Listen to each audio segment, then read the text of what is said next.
vous remercie, mes chers collègues. La parole est à Monsieur Paul Jacob pour le groupe radical, républicain, démocrate et progressiste. Vous avez 5 minutes, monsieur le député.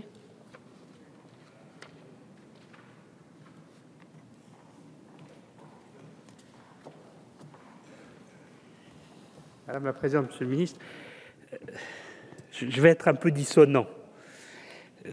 Rappelez que la crise mondiale sévit depuis 2007 et qu'en conséquence de cette crise, les investissements ont chuté en Europe, en même temps que nos banques, toutes nos banques françaises, se sont trouvées au bord de la faillite du fait de l'éclatement des bulles financières et immobilières.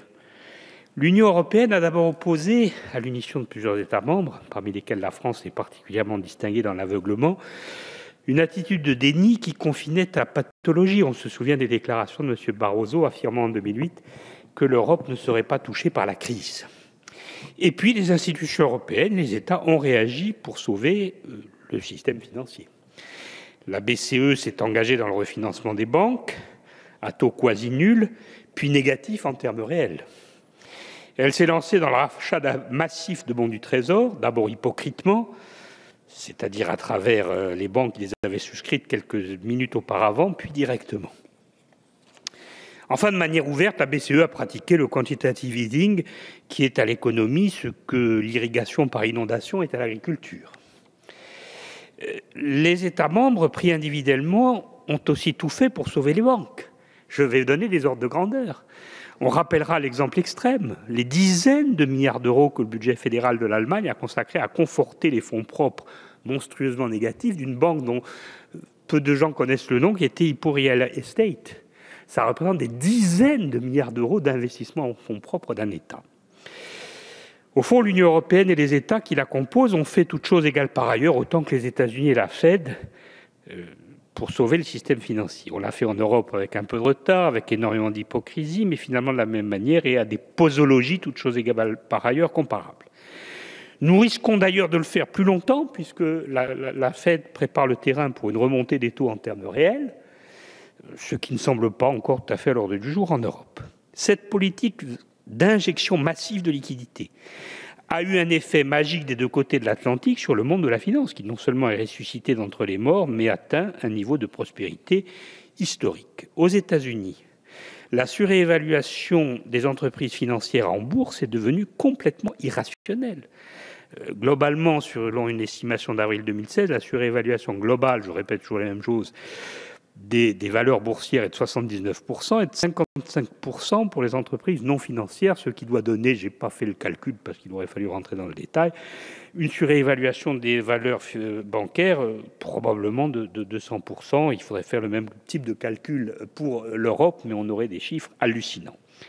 Cette politique nous a quand même sauvés d'un effondrement économique comparable à celui des années 30. Au cours desquels, il faut le rappeler, aux États-Unis par exemple, les prix des produits industriels avaient baissé de 40%, mais ça n'a pas fait repartir la croissance économique en termes réels.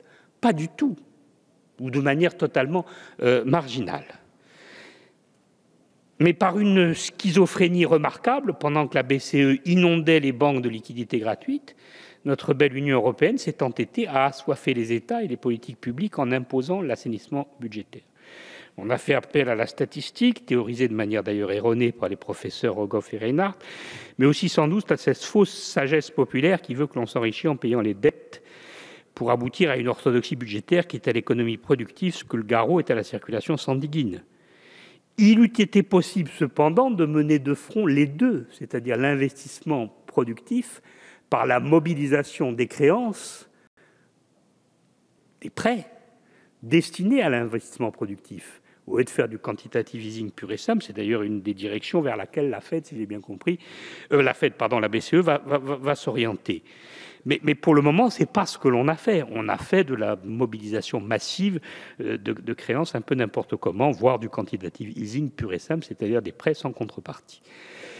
J'avais ici remarqué, il y a longtemps déjà, il y a de longues années, que si la Grèce avait changé de raison sociale, transformant son État en banque régulièrement inscrite dans les livres de l'Union européenne et de la BCE, elle aurait reçu sans peine et à taux zéro, de la part de la BCE, au moins 10 fois plus que ce qui lui a été finalement prêté dans des conditions beaucoup plus dures et avec des contreparties par ses partenaires européens. Et puis un beau matin, il y a eu le plan Juncker, c'est très bien, 315 milliards d'euros d'investissement sur 3 ans, Ce n'est pas 315 milliards de subventions, mais même si c'était le cas, ça ne ferait jamais que 100 milliards par an, c'est-à-dire de l'ordre d'un facteur 10% par rapport à ce qui est injecté chaque année par la BCE en liquidité sans contrepartie, parce que c'est ça la réalité des choses, sans effet sur l'économie productrice. Voilà, je crois, la réalité. Néanmoins, il ne faut pas s'en plaindre. Madame la Présidente, je conclus.